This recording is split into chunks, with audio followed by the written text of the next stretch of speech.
할렐루야. 자, 우리 옆에 분들과 서로 문안하겠습니다. 오늘은 이렇게 인사해 볼까요? 더운 여름 잘 버티셨습니다.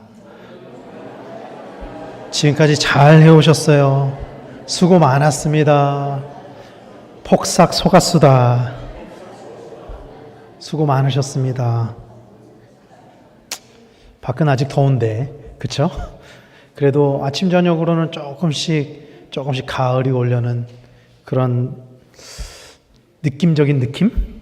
예, 그런 게 좀 있는 것 같아요. 네, 저를 바라보시는 눈빛이 오늘은 어떤 넌센스 퀴즈를 낼까 준비 못했습니다. 오늘은 자, 우리가 자주 사용하는 단어 중에 목적이라는 단어가 있어요. 목적, 다 아시죠? 목적이 가지고 있는 사전적인 뜻은 실현하려고 하는 일이나 나아가는 방향, 이런 뜻을 가지고 있습니다. 실현하려고 하는 일이나 나아가는 방향. 이 땅의 모든 것, 이 땅에 존재하는 모든 것은 그런데 각자 다 고유의 목적이 있습니다. 다 고유의 목적이 있어요. 이 강단 위에 있는 이 종이, 휴지, 컵, 다 각자의 목적이 있습니다. 이것들은 다.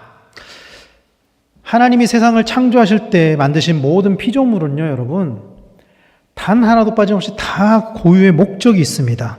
각각의 모든 개별적인 그 피조물들은요, 각각의 다 그 존재의 목적이 분명하게 있습니다.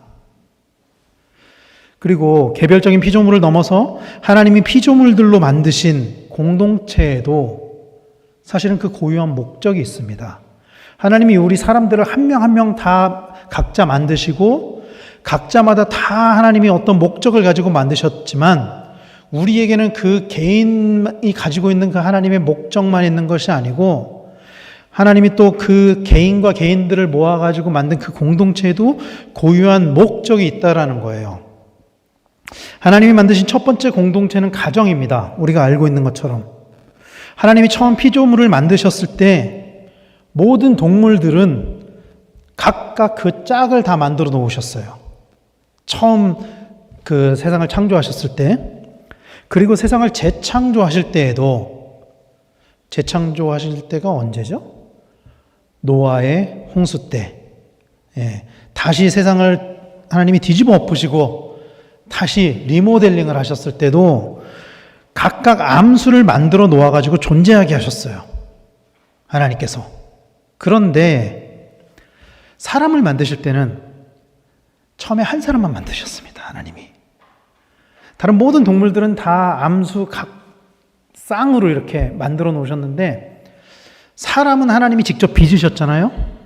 다른 건 다 말씀으로 만드셨고 빚으실 때 한 명만 빚으신 거예요. 두 명을 빚기는 힘들으셨나?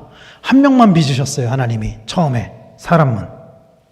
그러다가 두 번째 사람인 여자를 만드셨는데 여자를 만드신 이유를 성경은 이렇게 말씀하고 있죠. 창세기 2장 18절 말씀에 여호와 하나님이 이르시되 사람이 혼자 사는 것이 좋지 아니하니 내가 그를 위하여 돕는 배필을 지으리라 하시니라. 이 말씀이 요즘 사람들은 공감하지 못할 것 같아요. 이 말씀에 보면은 하나님이 보시기에 사람이 혼자 사는 것이 좋지 않다고 하는데 요즘 젊은 사람들은 혼자 사는 걸 좋아하는 사람들이 참 많죠. 그런데 하나님이 보시기엔 그게 좋지 않았던 것 같아요. 하나님이 보시기엔.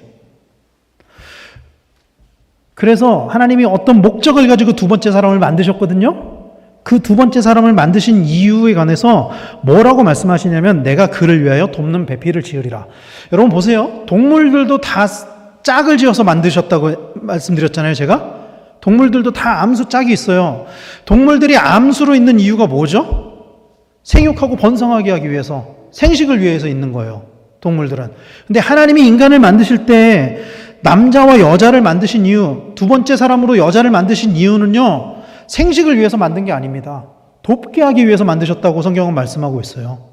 돕게 하기 위해서. 그래서 사실 남자와 여자는 상하 관계가 아니라 수평적인 관계에서 서로 돕는 존재로 이해를 해야만 합니다. 그러니까 남자와 여자를 떠나서 첫 번째 사람과 두 번째 사람, 첫 번째 사람을 만드시고 두 번째 사람을 만드신 이유는 그 첫 번째 사람을 돕게 하기 위해서 만드셨다고 성경은 말씀하고 있거든요. 저는 이렇게 생각해요. 이거는 저의 해석인데 만약에 첫 번째 사람을 하나님이 남자가 아니라 여자로 만드셨다면, 여자를 첫 번째 사람으로 만드셨다면, 두 번째 사람을 남자로 만드셨을 때도 똑같은 이유를 가지고 만드셨을 거라고 생각해요, 저는. 돕게 하기 위해서. 어쨌든 하나님이 첫 번째 공동체인 가정을 만드신 이유는 서로 돕게 하기 위함이었습니다. 이게 첫 번째 공동체, 그 첫 번째 공동체를 만드신 목적이에요, 하나님의. 그리고 오늘 본문은 하나님의 목적에 의해 두 번째 공동체를 만드시기로 선포하시는 장면입니다. 이 두 번째 공동체를 성경은 교회라고 말씀하고 있어요. 교회. 여기서 교회는 헬라어 에클레시아라는 단어가 사용되죠. 우리가 다 알고 있는 단어죠. 원래 이 단어가 가지고 있는 뜻은 부름받은 사람들이라는 뜻을 가지고 있습니다. 부름받은 사람들. 그래서 원래 이 에클레시아는 어떤 때 사용되는 단어냐면은 일반적으로는 하나님의 백성의 무리를 가리키는 단어로 사용이 되었어요. 그러니까 이게 어떤 거냐 하면은 그냥 그 이스라엘 공동체, 원래 이 에클레시아는 이스라엘 공동체, 자기들이 하나님의 백성이라고 선택받았다고 믿었던 그 선민의식을 가지고 있었던 이스라엘 공동체를 가리킬 때 썼던 단어라는 거예요. 그래서 원래 이 에클레시아가 가지고 있는 뜻은 반드시 예수님을 믿는 사람들의 무리를 가리키는 것은 아니라는 거죠. 원래 가지고 있는 의미는. 그러나 사도신경과 서신서에서 이 에클레시아가 어떻게 사용되어지냐면은 그리스도인의 모임 혹은 그리스도에 의해 구속함을 받은 모든 백성을 가리키는 단어로 사용이 됩니다. 이 단어가. 그러니까 처음 원래 가지고 있었던 단어가 성경에서 쓰여지면서 이 단어의 의미가 바뀌게 되는 거예요. 성경에서 쓰여지는 그 의미가. 이것이 교회의 정체성입니다. 이것이 교회의 정체성이죠. 교회는 그리스도를 믿는 사람들의 모임입니다. 교회 안에 그리스도가 없다면은 그것은 교회라고 부를 수가 없습니다. 교회의 주인은 오직 예수 그리스도 한 분이라는 것을 믿으시기를 간절히 소망합니다. 그런데 여러분, 우리가 생각해야 되는 것은요, 사실 이런 종교적인 모임은요, 예수님 시대 이전에도 쭉 있어 왔어요. 그러니까 이게 어떤 이야기냐면은 하나님이 교회를 만드시기로, 예수님이 교회를 만드시기로 작정을 했잖아요. 그러면 그 전에는 하나님을 믿는 사람들의 모임, 그 공동체, 그런 종교 활동을 하는 시설, 이런 게 없었냐? 그렇지 않다라는 거예요. 교회 이전에도 그런 것들이 있었다는 거예요. 출애굽 시대에는 성막이 있었습니다. 이 출애굽기에서 하나님이 성막을 만들라고 말씀하시잖아요. 성막이 있었죠. 그리고 다윗 시대에 이르러서는 솔로몬에 의해서 세워진 성전이 있죠. 성전 시대로 들어가는 거죠. 이스라엘이 멸망을 당하고 성전이 파괴됐습니다. 그리고 뿔뿔이 흩어졌습니다. 그때부터는 이스라엘 사람들이 어디서 이런 종교 활동을 하죠? 회당에서 종교적인 행위를 해왔죠. 그래서 실제로 교회가 생기기 전에, 교회 시대 이전에 예수님도 어디서 말씀을 전했다라고 이게 말씀하고 있냐면 회당에서 말씀을 전했다고 말씀하고 있어요. 그리고 바울 또 사도들도 전도 여행을 하면서 어디에서 말씀을 전했었죠? 회당. 가는 곳마다 가장 먼저 찾아간 곳이 회당이었어요. 예수님도 처음 말씀을 전했던 곳, 그러니까 공생애를 시작하시면서 처음 말씀을 전했던 곳이 어디냐면 회당이었어요. 예수님도. 그런데 왜 하나님은 회당이 있음에도 불구하고 교회를 세우시겠다고 말씀하신 것일까요? 이전에도 있었어요. 말씀을 읽고, 말씀을 해석하고, 하나님을 예배하는 공동체. 있는데 불구하고 하나님이 교회를 세우시겠다고 직접 예수님께서. 오늘 본문은 하나님이 왜 교회를 세우시려고 했는지를 나타내는 말씀입니다. 결론적으로 말씀을 드리면은 하나님이 교회를 세우신 이유는 하나님 나라를 주시기 위함입니다. 하나님 나라를 주시기 위함입니다. 오늘 본문을 다시 한번 읽어보면 이렇습니다. 16장 18절 19절 말씀을 다시 한번 같이 읽겠습니다. 시작. 또 내가 내게 이르노니 너는 베드로라. 내가 이 반석 위에 내 교회를 세우리니 음부의 권세가 이기지 못하리라. 내가 천국 열쇠를 내게 주리니 내가 땅에서 무엇이든지 매면 하늘에서도 매일 것이요 내가 땅에서 무엇이든지 풀면 하늘에서도 풀리리라 하시고. 오늘 본문은 예수님께서 베드로에게 교회를 세우라, 교회를 세우라 이렇게 말씀하시는 장면이에요. 성경에서 이 교회, 에클레시아라는 단어는 이 성경에 쓰여지기 이전부터 있었던 단어입니다. 아까 제가 그 용법을 말씀드렸잖아요. 그런데 성경에 그러면 어디에 처음 등장하냐? 여기에 처음 등장해요. 이 에클레시아라는 단어가 처음 등장하는 장면이 이 장면입니다. 그리고 이 말씀이 나오게 된 상황은 이렇죠. 예수님께서 제자들에게 사람들이 나를 누구라 하느냐 이렇게 물어봅니다.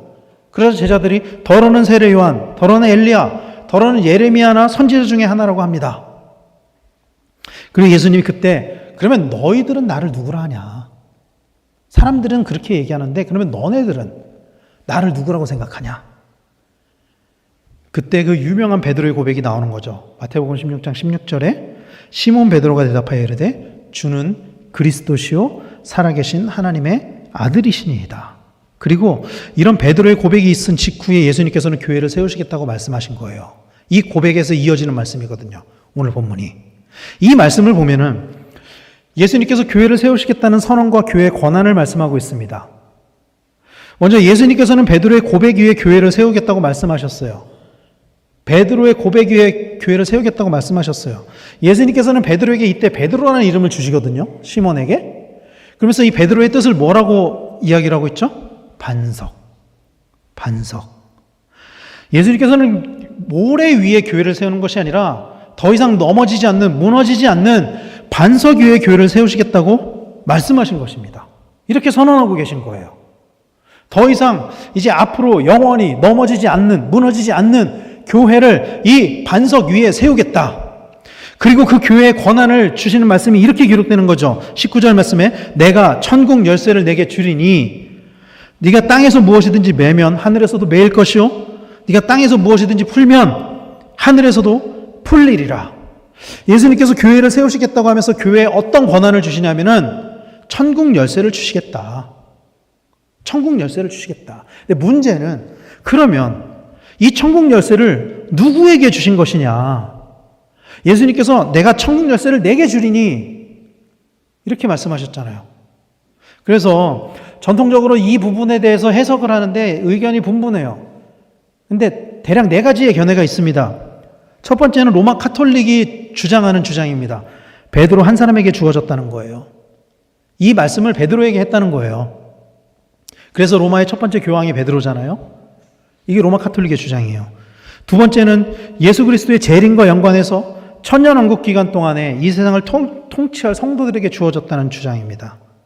그리고 세 번째는 12사도, 특히 베드로에게 더 많은 권한이 주어졌다. 그리고 네 번째는 12사도를 대표하는 베드로와 또 12사도 그리고 나아가 그리스도의 교회 전체를 가리킨다. 이런 견해들이 있어요. 어떤 주장이 맞을까요? 여러분들은 어떻게 생각하세요? 아마도 이 견해들 중에 많은 성서학자들은, 우리 개신교회 성서학자들은 마지막 주장, 베드로와 12사도 그리고 모든 교회들에게 주신 것이다. 이것은 베드로 한 사람에게 준 것이 아니라, 왜냐하면 이 하나님 나라는 모든 사람에게 열려있기 때문입니다. 모든 사람에게 열려있기 때문이에요.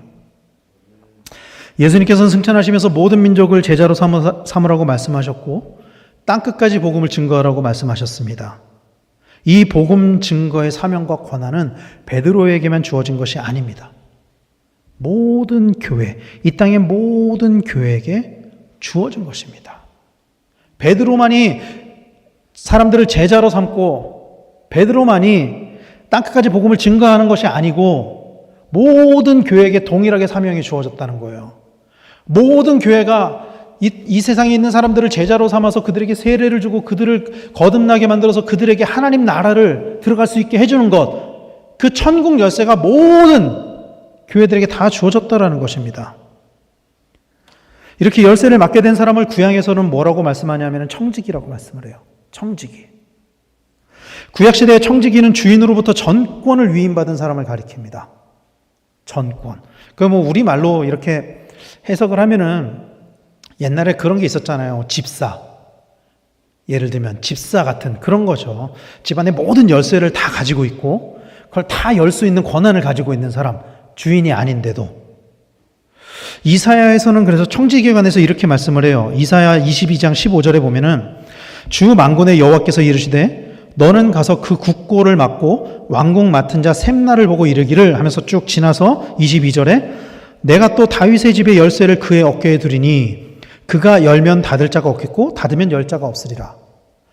이 청지기의 역할을 이제 하나님의 청지기가 되어서 하나님 나라를 열고 닫을 수 있는 그 권한을 부여받게 된 거예요. 교회가. 하나님 나라의 창고 관리에 대한 정권을 위임받은 청지기로서 열고 닫을 수 있는 그 권한이 우리에게 주어졌다라는 것입니다. 그리고 이 천국은 곧 교회를 의미하는 것입니다. 그래서 우리 모든 그리스도인들은 하나님의 청지기로서 사람들을 교회로 인도할 의무가 있는 거예요. 천국 열쇠를 연다는 것은 그들을 교회로 인도하는 것입니다. 그들을 교회로 데려오는 거예요. 그들을. 그리고 그런 사람들이 모여서 공동체를 이루는 것, 교회를 통해서 천국을 이루는 것, 그것이 하나님께서 교회를 세우신 이유라는 것을 믿으시길 바랍니다. 그리고 하나님이 처음 인간을 창조했던 그때로 돌아가면은 결국에 이 교회는 에덴 동산과 같은 하나님이 만드신 공동체가 되어야 된다라는 거예요. 첫 번째 공동체였던 그 에덴 동산에서의 그 아담과 하와의 공동체가 무너지고 나서 하나님이 두 번째 공동체인 교회를 만드셨을 때 하나님이 가지셨던 소망은 이 교회가 그 에덴 동산의 그 원형을 가지기를 소망하셨다라는 거예요. 하나님께서. 사랑하는 성도 여러분, 그래서 교회는 처음 사람을 만들었을 때로 돌아가야 합니다. 교회는. 그것은 공동체 안에서 서로 돕는 것을 의미합니다. 왜냐하면 처음 하나님께서 공동체를 만드셨을 때 그 이유가 서로 돕게 하려고 만드신 거였거든요. 서로 싸우는 것이 아니라 서로 돕는 것을 의미하는 거예요. 서로 비판하는 것이 아니라 서로 위로하는 것을 의미하는 것입니다. 그런데 우리가 아는 것처럼 하나님이 처음 만드신 공동체는 결국 유지되지 못하고 깨졌습니다. 망가졌습니다. 왜 망가졌죠? 그들이 도움이 깨졌기 때문이에요. 그들의 위로가 깨졌기 때문이에요. 처음 하와가 범죄했을 때 아담은 하와가 범죄하지 않도록 돕지 못했습니다. 돕지 못했어요. 하나님의 말씀을 지킬 수 있도록 돕지 못했습니다. 그리고 하와가 범죄했을 때 아담은 하와를 위로하기보다 하와를 비난하고 하와에게 책임을 전가했습니다. 그래서 교회가 하나님 나라를 이루기 위해서는 이 최초의 공동체가 깨진 그런 것들이 우리 공동체 안에 없어야 되는 거예요. 서로 돕는 것들이 넘쳐야 되는 것입니다. 서로의 잘못을 덮어주고 이해해주고 위로하는 것이 넘쳐야 되는 것입니다. 서로 번목하고 서로를 비난하고 서로 싸우기보다는 서로의 어려움을 알고 서로를 돕고 서로를 위로하는 것이 필요하다라는 거예요. 그런데 여러분, 우리 교회는 이것이 그러면 충분하게 이루어지고 있습니까? 어떻게 생각하세요, 여러분? 제가 요즘에 그 성도님들한테 이런 질문을 많이 하고 싶었어요. 여러분은 우리 교회가 어떤 교회가 되기를 원하세요?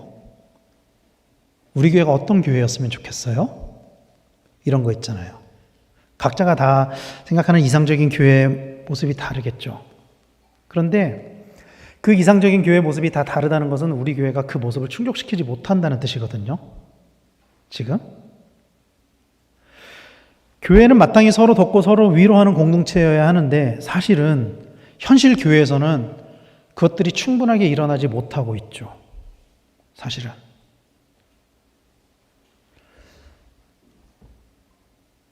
그럼에도 불구하고 우리가 알아야 되는 것, 우리가 소망을 가져야 되는 것은 우리의 교회가 그런 것들을 충분히 이루지 못할 때에도 하나님께서 우리의 연약함을 채우신다는 것을 우리는 기억해야만 합니다. 예수님께서 친히 교회를 만드시겠다고 말씀하신 것, 선언하신 것은요, 그 교회 부족함을 주님께서 채우시겠다는 뜻이에요. 교회 공동체의 부족함을 하나님께서 채우신다는 뜻입니다. 우리는 우리의 연약함으로 인해서 서로를 돕지 못할 때가 많이 있지만 또 우리의 부족함을 채우시는 그 하나님께서 우리를 먼저 도우신다라고 약속하고 있습니다. 하나님 먼저 우리를 도우신다는 거예요. 시편 121편 1절 2절 말씀은 이렇게 말씀하고 있습니다. 같이 읽겠습니다. 시작. 내가 산을 향하여 눈을 들리라. 나의 도움이 어디서 올까? 나의 도움은 천지를 지으신 여호와에게서로다. 아멘. 오늘 공교롭게 이 시편 121편 1절 2절 말씀이 3부 예배 그 찬양, 경배와 찬양 때도 이 말씀이 들어간 찬양을 했고, 이 시온 찬양대 찬양도 이 말씀이 들어간 찬양을 하고, 다니엘 중창단 특송도 하나님께서 우리 교회에 도우시겠다고 강력한 메시지를 던지시나 봐요. 어려운 일이 있으신 분들은 여러분 소망을 가지십시오. 하나님께서 도우시겠다고 하시는 것 같습니다. 우리는 서로 잘 돕지 못하지만 하나님께서 우리를 도우신다고 약속하시는 거예요. 우리의 연약함을 하나님께서 채우신다는 거예요. 하나님은 서로를 돕게 하기 위해서 공동체를 만드셨습니다. 그런데 인간들은 연약하기 때문에 서로를 돕기보다 때로는 서로 더 뺏으려고 하죠. 주기보다 뺏으려고 한다고요. 서로의 어려움을 보고도 외면할 때가 너무나도 많죠, 사실. 교회 공동체도 마찬가지입니다. 교회 안에서도 그런 일이 일어나요. 그런데 그런 부족함을 하나님께서 친히 채워주시겠다는 거예요. 우리 공동체의 그런 부족함을. 그러므로 때때로 공동체 안에서 서로 도움이 부족할 때도 실망할 필요가 없습니다. 때로는 우리의 연약함 때문에 서로 실망할 때가 있죠. 왜 저런 것들을 보고도 외면하지? 왜 모른 척하지? 근데 여러분 실망하지 마십시오. 그건 우리가 부족하기 때문에 어쩔 수 없어요. 그런 일이 일어날 수도 있어요. 물론 안 그랬으면 좋겠지만. 그리고 우리가 가져야 될 소망은 그걸 하나님이 채워주신다는 거예요. 우리가 하나님을 바라볼 때. 어려움이 있을 때 하나님을 찾으시기를 바랍니다. 공동체 안에서 하나님은 공동체를 이루어가기 위해서 우리의 연약함을 도우시고 채우실 줄로 믿으시길 바랍니다. 그래서 로마서 8장 26절에서는 이렇게 약속하고 있습니다. 같이 읽겠습니다. 시작. 이와 같이 성령도 우리의 연약함을 도우시나니 우리는 마땅히 기도할 바를 알지 못하나 오직 성령이 말할 수 없는 탄식으로 우리를 위하여 친히 간구하시느니라. 우리의 연약함을 채워주시는 그 하나님을 의지하는 성도님들, 또 의지하는 공동체가 되기를 간절히 소망합니다. 그리고 하나님이 먼저 우리를 위로하셨습니다. 우리 안에 서로 비난하고 서로 싸우고 그럴 때에도 그런 우리의 상처를 돌보기 위해서 하나님이 먼저 우리를 위로하세요. 시편 34편 17절 18절 말씀 우리말 성경으로 이렇게 번역합니다. 의인들이 부르짖으면 여호와께서는 그 소리를 들으시고 그 모든 고난에서 그들을 건져내십니다. 여호와께서는 마음이 상한 사람들 곁에 계시고 뉘우치는 마음이 있는 사람들을 구원하십니다. 또 이사야 49장 13절에서는 하늘이여 노래하라, 땅이여 기뻐하라, 산들이여 즐거이 노래하라. 여호와께서 그의 백성을 위로하셨은즉 그의 고난 당한 자를 긍휼히 여기실 것임이라. 아멘. 하나님은 마음이 상한 사람과 함께 하시며 그들을 위로하시는 분이십니다. 때때로 우리가 서로를 위로하지 못할 때에도 그런 부족한 것들을 하나님께서 채워주신다는 거예요. 하나님께서 우리와 만나주시고 우리를 위로하신다는 거예요. 그리고 우리로 하여금 진정한 쉼과 안식을 주시는 분이라는 것입니다. 마태복음 11장 28절은 그래서 이렇게 말씀하고 있죠. 수고하고 무거운 짐진 자들아 다 내게로 오라. 내가 너희를 쉬게 하리라. 하나님은 우리의 지치고 고난 마음들이 공동체 안에서 위로를 얻기를 원하시지만 때때로 우리의 연약함으로 인해서 채워지지 않은 그런 위로와 안식을 주님께서 주시겠다고 성경은 약속하고 있습니다. 믿으시길 바랍니다. 사랑하는 성도 여러분, 지금도 하나님은 우리를 위로하고 계십니다. 지금도 하나님 여러분들을 위로하고 계세요. 만약 지치고 힘든 지체들이 있다면 하나님의 위로를 받아 누리는 성도님들이 되시길 바랍니다. 그리고 그 이전에 우리도 서로 그렇게 격려하고 위로하는 것들이 있어야만 해요. 하나님이 우리에게 말씀하시는 것들을 우리가 전해줄 수 있어야 돼요. 우리의 지체에게. 지금까지 잘 버텼어요. 지금까지 잘 했습니다. 힘내세요. 하나님이 도와주십니다. 하나님이 함께 하십니다. 이런 하나님의 위로와 평안이 우리에게 넘치게 되기를 간절히 소망합니다. 그런데 우리 가운데 하나님 나라를 이루기 위해서 우리는 사실 더 앞으로 나아가야만 합니다. 우리의 부족함과 연약함에 멈춰 있는 것이 아니라 그래 우리는 연약하니까 부족하니까 이 정도면 되고 하나님이 채워주시겠지 그렇게 멈춰 있는 것이 아니라 우리의 공동체가 하나님이 기뻐하시는 공동체가 되도록 서로를 돕고 위로하는 공동체가 되어야 한다라는 것입니다. 하나님이 교회를 세우신 것은 우리가 하나 되어 하나님 나라를 누리게 하기 위함입니다. 물론 서로 다른 다양한 사람들이 모여있죠. 우리 안에는 그것이 갈등과 다툼이 되어서는 안 됩니다. 그래서 저는 그런 원인조차도 만들지 않았으면 좋겠어요. 그런 갈등의 요소가 있는 것들, 다툼의 요소가 있는 것들, 그런 것들은 우리 안에서 가급적이면 아예 다루지 않았으면 좋겠어요. 뭐 예를 들면 정치 이야기, 또 경제적인 이야기들, 또 아니면 가정사에 관한 것들, 이런 것들 있잖아요. 때때로 우리 안에 서로 다른 견해 때문에 아무것도 아닌 것들로 인해서 다툼이 일어나거나 갈등이 일어날 때가 있거든요. 그래서 제가 이렇게 신방을 다니거나 어디 다닐 때 운전을 착 하면 뒤에서 이렇게 막 그 정치 이야기들 많이 하세요. 저는 그냥 무조건 모르세요로 갑니다. 저한테 말 걸지 마세요. 저는 모릅니다. 저는 모릅니다. 무조건 모르세. 뭐 이쪽을 지지하든 저쪽을 지지하든 모르세. 그런 것들보다 우리 안에 위로와 나눔, 서로 높여주는 것들, 기쁜 이야기들, 이런 것들만 했으면 좋겠다라는 거예요. 그런 격려와 위로가 교회에 많이 필요합니다. 제가 이번 주에 그 금요일에 구역연합예배가 있었거든요.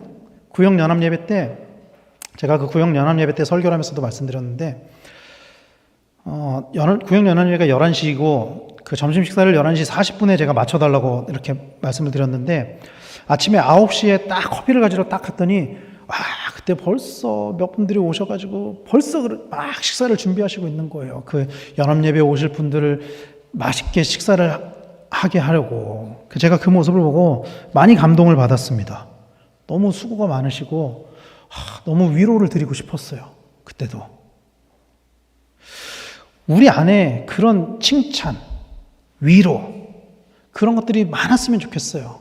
당연한 것이 아니라 작은 것들에도 고마워하고 감사하고 칭찬하고 위로하고 나와 함께해서 감사하는 마음, 교회를 위해서 헌신하는 것에 대해서 감사하는 마음, 그런 마음이 우리 안에 많았으면 좋겠습니다.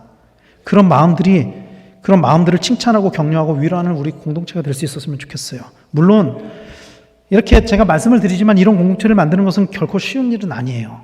결코 쉽지는 않은 것 같아요. 여러분, 그 성경에 나와 있는 모든 인물 중에 교회를 가장 많이 개척한 사람이 누구였죠? 바울이었습니다. 바울. 물론 바울이 가장 많이 개척했는지는 잘 모르겠어요. 왜냐하면 성경에 쓰여지지 않은 다른 사도들도 죽기까지 계속 사역을 했었기 때문에 성경에 기록이 되지 않았을 뿐이지 그들도 가는 곳마다 교회를 개척했을 것이거든요. 근데 어쨌든 성경에는 바울의 이야기가 많이 기록되어 있단 말이죠. 바울은 굉장히 위대한 사역자였습니다. 우리에겐 그렇죠. 적어도 기독교 2000년 역사상 가장 위대한 사역자를 뽑으라면 단연 바울을 이야기할 거예요. 그런데 바울이 개척한 그 교회에서도 바울도 이것들을 이야기를 하지만 거기에서도 이런 것들이 다 온전하게 이루어지지 않았어요. 바울이 개척한 교회에서도. 바울 자신도 공동체 안에서 도움과 위로가 아니라 나중에는 버림을 받습니다. 바울은 디모데후서에서 마지막에 교인들이 자기를 많이 떠났다라고 고백을 해요. 이 디모데후서가 쓰여질 때는 바울이 그 마지막 감옥에서 죽음을 앞두고 있는 상황에서 쓰여졌잖아요. 그때가 언제냐면 네로 박했대요. 로마에 박해가 있을 때입니다. 그때 많은 사람들이 바울을 떠났어요. 디모데후서 4장 16절에 보면은 내가 처음 변명할 때 나와 함께한 자가 하나도 없고 다 나를 버렸으나 그들에게 허물을 돌리지 않기를 원하노라. 이 처음 변명할 때는 처음 사역을 시작했을 때를 의미합니다. 그러니까 바울의 평생에 동역했던 그 수많은 사람들이 거의 대부분이 바울을 떠난 거예요. 그 마지막 때 자신의 삶을 돌이켜보니까 옆에 아무도 없어. 내가 그렇게 많은 교회를 개척하고 그렇게 많은 사람들에게 복음을 전하고 그렇게 많은 사람들이랑 동역을 했는데 옆에 아무도 없는 거예요. 그러나 그럼에도 끝까지 바울과 동역하고 바울을 위로한 몇몇 지체들이 있었습니다. 그들이 있었기 때문에 바울이 끝까지 버틸 수 있었던 거예요. 디모데후서 4장 9절에 보면은 너는 어서 속히 내게로 오라. 이 너가 누구죠? 디모데입니다. 디모데. 그리고 11절에 보면은 누가만 나와 함께 있느니라. 네가 올 때 마가를 데리고 오라. 그가 나의 일에 유익하니라. 바울 옆에 누가가 있었어요. 그리고 그의 동역자 마가가 있었습니다. 마가는 심지어 바울이 내쫓았던 사람이에요. 근데 이제는 마가가 바울의 위로자가 되어 있는 거예요. 바울과 끝까지 함께 했었던 사람들이 있었고 바울에게 그런 공동체가 있었기 때문에 바울은 마지막 순교할 때까지 그 믿음을 지킬 수 있었던 것입니다. 사랑하는 성도 여러분, 그래서 우리 옆에 한 사람은, 여러분 옆에 계신 우리의 지체들은요, 나를 죽일 수도 있고 살릴 수도 있는 분이에요. 우리 서로는. 우리 서로가 끝까지 우리 서로를 세워주는 그런 공동체가 되기를 간절히 소망합니다. 1 더하기 1은요 0이 될 수도 있고요 마이너스 1이 될 수도 있어요, 때로는. 그러나 1 더하기 1은 2가 될 수도 있고 3이 될 수도 있고 4가 될 수도 있습니다. 우리의 연합이, 우리의 공동체가 힘들고 어려운 그런 공동체가 아니라 기쁨과 감사와 위로와 평안이 넘치는 그런 공동체가 되기를 간절히 소망합니다. 예수님이 디자인하신 그 천국 열쇠를 가지고 있는 그 교회, 우리가 가진 그 천국의 열쇠가, 천국을 여는 그 방법이 어쩌면은 도움, 격려, 위로, 이런 것들일 수 있어요. 이런 것들이 그 사람들의 닫힌 마음의 문을 열고 그들을 천국으로 인도하는 그런 열쇠가 될 수가 있습니다. 교회 공동체를 통한 위로와 격려로 하나님 나라에 들어오는 것처럼 그런 것들이 천국 열쇠일 거예요. 저는 이걸 언제 많이 느끼냐면은 그 목사들이 하는 여러 가지 사역들 중에 가장 우선순위가 되는 사역이 뭔지 아세요, 여러분? 장례입니다. 장례. 장례식이 나면은 모든 사역이 다 그냥 올스톱이에요. 거기에 맞춰야 돼요. 다. 근데 이 장례식 때 위로를 받으신 분들이 교회를 떠났다가 다시 교회로 돌아오는 모습 많이 보거든요. 그 진심 어린 위로를 얻고. 그래서 여러분, 저는 우리 교회 그 장례 나면은 좀 많이 찾아가셨으면 좋겠어요. 우리 성도님들이. 많이 찾아가서 많이 위로했으면 좋겠어요. 그 위로 때문에 사람을 살릴 수가 있거든요. 그게 천국 열쇠거든요, 그게. 그렇게 우리의 지체들을 한 명 한 명 세울 때, 위로하고 섬기고 세울 때 그 지체가 하나님 나라를 누리는 것이 천국 열쇠를 가지고 하나님 나라를 여는 것입니다. 그것이 우리가 가진 천국의 열쇠입니다, 여러분. 하나님이 그것을 사용하라고 하세요. 그 열쇠를 사용하라고 하세요. 우리 한 사람 한 사람이 그런 사람이 되어서 그런 교회를 만들어 가기를 간절히 축원합니다. 그래서 하나님 나라의 문을 열어서 우리가 가지고 있는 그 천국 열쇠를 가지고 문을 잠그는 것이 아니라 문을 열어서 많은 사람들을 하나님 나라로 인도하시는 우리 성도님들이 되시길 바랍니다. 그리고 무엇보다 지금 우리의 공동체가 하나님 나라가 되어서 우리 공동체 안에서 우리의 연약함들을 채우시는 그 하나님의 도움과 위로, 그것들을 얻고 또 우리 서로 돕고 위로하는 그런 성도님들, 그런 공동체 다 되기를 예수님의 이름으로 간절히 축원합니다. 기도하겠습니다.